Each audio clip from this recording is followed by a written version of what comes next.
Mas. Aku pernah baca-baca katanya ketika kita menghafal kata berserta memahami definisinya itu bisa tambah pinter. Ho opo mas? B, nggak denger. Tenanan nih mas. Iya, boleh nih. Mas.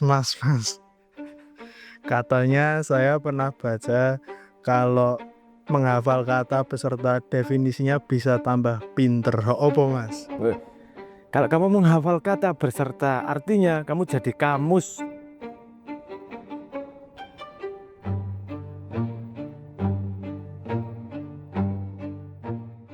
Kalau saya tanya dulu, bentar El. Ya, mungkin saya paham maksudmu, tapi nggak selinier itu. Pinter itu kompleks. Tapi ngafal kata itu juga ada gunanya. Bayu, yang dari kecil nggak bisa bedain mana cabai udah matang sama belum matang, bandingin kamu, yang kalau di lampu merah nggak bingung sama sekali, dia kan bingung. Apakah artinya kamu lebih pintar daripada Bayu? Iya. Ya, Suyora. Ini urusan matamu tidak apa lebih normal bisa melihat warna yang lebih banyak daripada si Bayu kan gitu. Bukan artinya kamu lebih pintar, itu nggak ada hubungannya. Tapi dunia yang kamu lihat sama sekali berbeda dengan dunia yang dia lihat.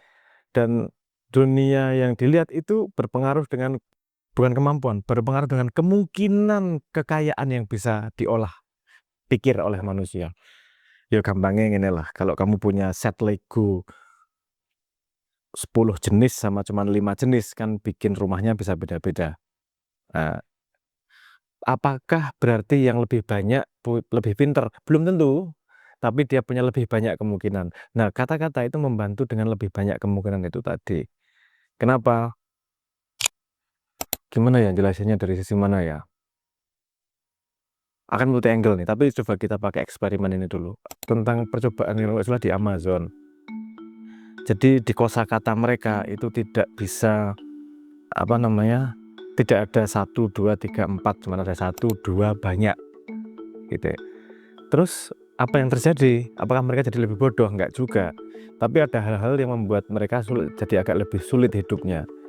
Percobaannya contohnya, kalau dikasih batu 1 ya gampang, itu 1, dan nyebut sama temannya 1 tuh 2 gitu ya 2 gitu gampang. Kalau dikasih 5 gitu harus lihat sendiri.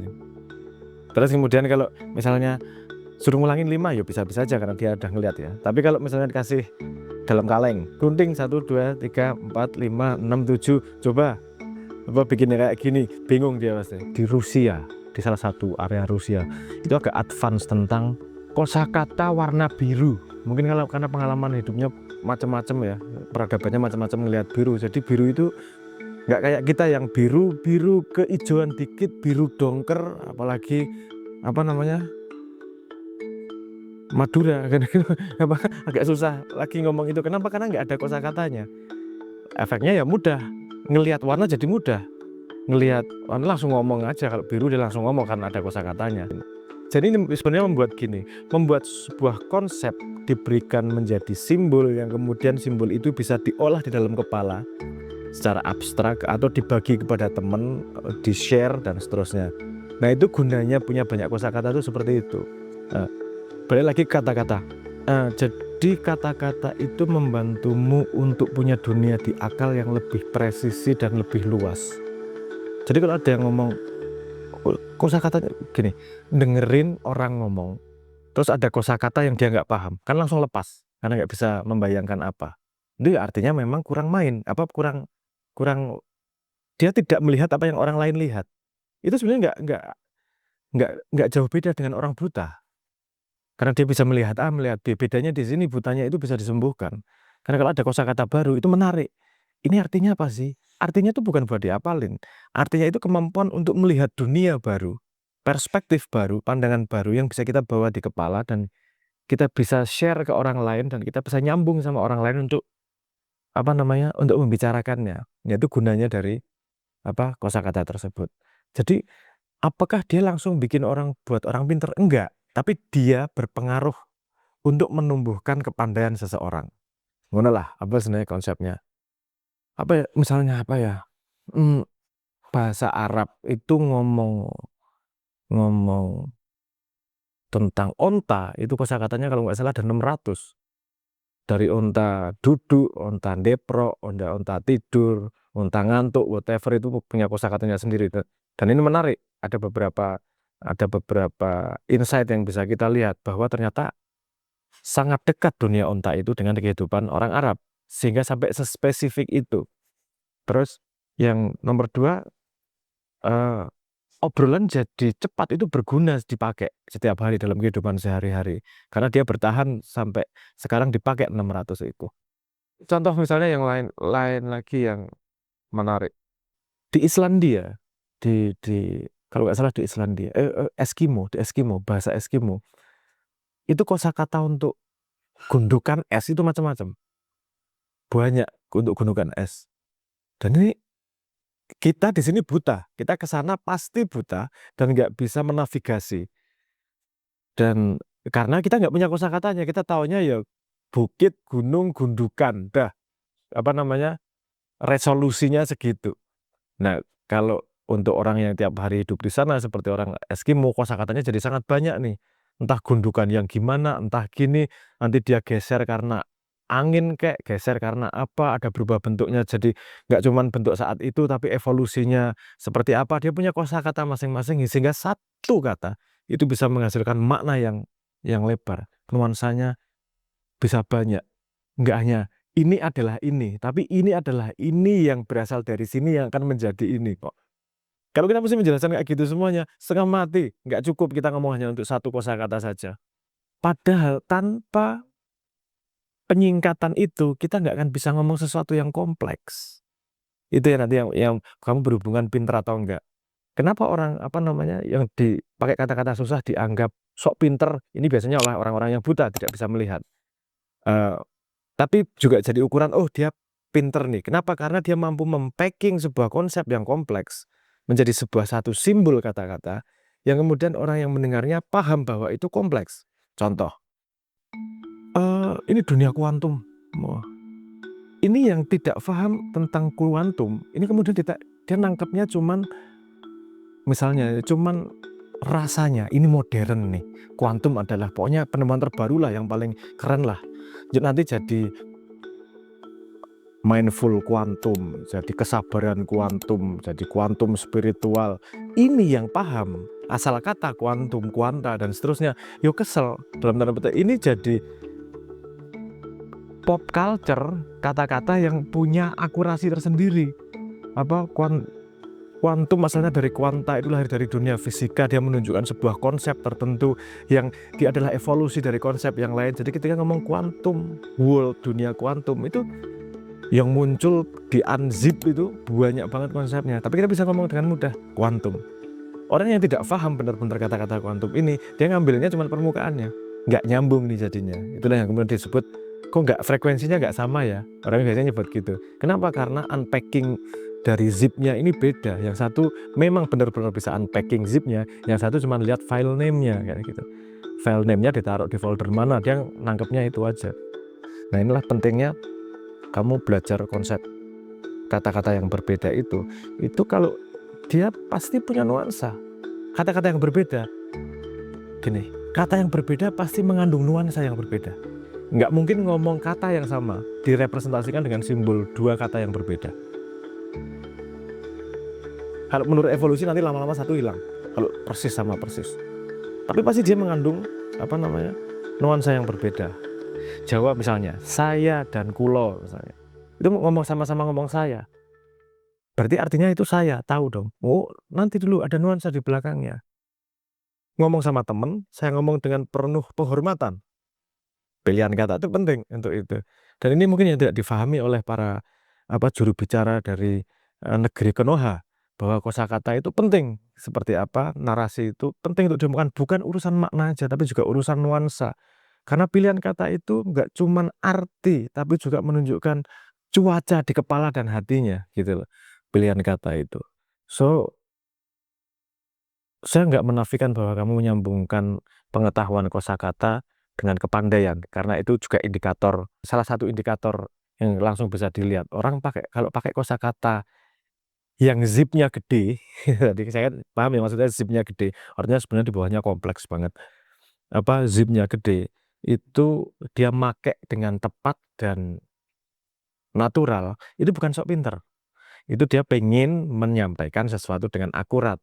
Karena kalau dijelaskan di unzip eh, waktunya cuman pendek, dia mesti berapa giga tuh jelasin konsep yang sependek itu gitu. Seperti juga AI dan LLM AI. Oh, AI itu kan cuman gini aja. Ya, itu lagi-lagi ngelihat zip filenya, bukan bukanya, sehingga dia bisa ngomong di level tertentu. Tapi nggak di level yang lebih dalam, karena dia nggak bisa nganzip dari kata-kata itu. Ingat loh, setiap kata-kata itu bisa di-unzip loh. Karena dia adalah simbol. Misalnya gini, kamu paham soal sebuah konsep yang unzipnya detail, itu orang lain ngomong hal yang sama. Misalnya, apa ya, pesantren. Oke, orang yang nggak pernah ngalami pesantren, orang yang tidak melihat dunia pesantren dan budaya dan nuansa pesantren, itu motretnya pasti limited. Bahwa pesantren gitu. Makanya kemarin ada keributan bahwa oh pesantren tuh anak-anaknya diinjak sama kiai apa dan segala macam. Itu potret yang memang tidak bisa mengunzip kata dari pesantren, santri dan pesantren itu. Sementara yang ngalami dia punya nuansa yang begitu kompleks.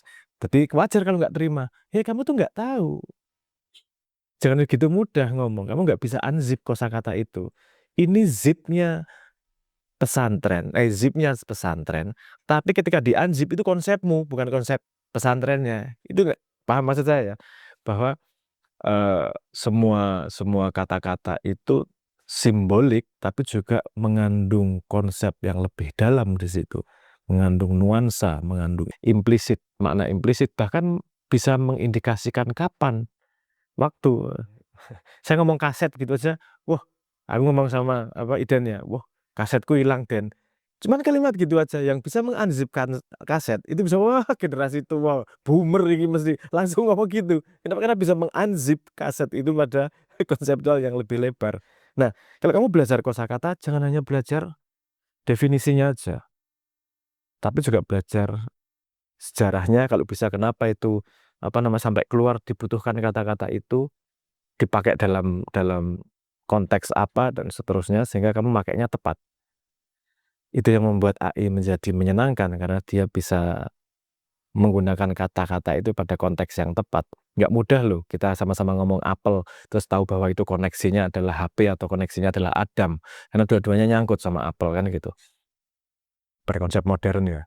Nah, orang Islam apa itu apel? Kuldi, oke ya wes apa apel jenis kuldi kan gitu. Ya whatever lah. Tapi ini nih gini nih. Karena nganzip apple-nya terlalu banyak.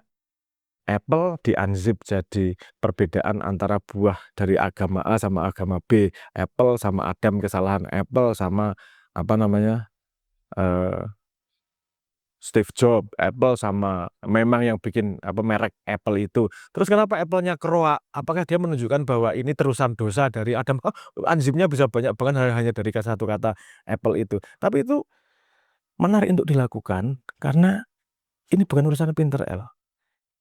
Siapa yang tidak suka ketika dunianya lebih luas, ketika dunianya lebih terang? Jadi nggak terkungkung di situ-situ aja. Manusia itu mengalami dunia persis seperti kosakata yang dia miliki. Kalau kosakatanya nggak dia miliki, dia nggak pakai akalnya. Karena akal itu hanya bisa dipakai pada kosakata. Kalau yang lain itu respon, reaksi respon. Kalau nggak ada kosakatanya itu reaksi respon. Kalau ada kosakatanya bisa kamu bawa pulang dan bisa kamu konsepkan. Seperti saya dulu pernah ngomong, kenapa mental health jadi penyakit sekarang? Yuk karena ada kosakatanya dan semua tahu kosakatanya sehingga itu bisa dibahas bareng-bareng dan bisa menjadi pandemi dalam tanda petik. Banyak banget nih. Wah, ini aku butuh healing mindful. Oh, zamanku gak ono ketika muda.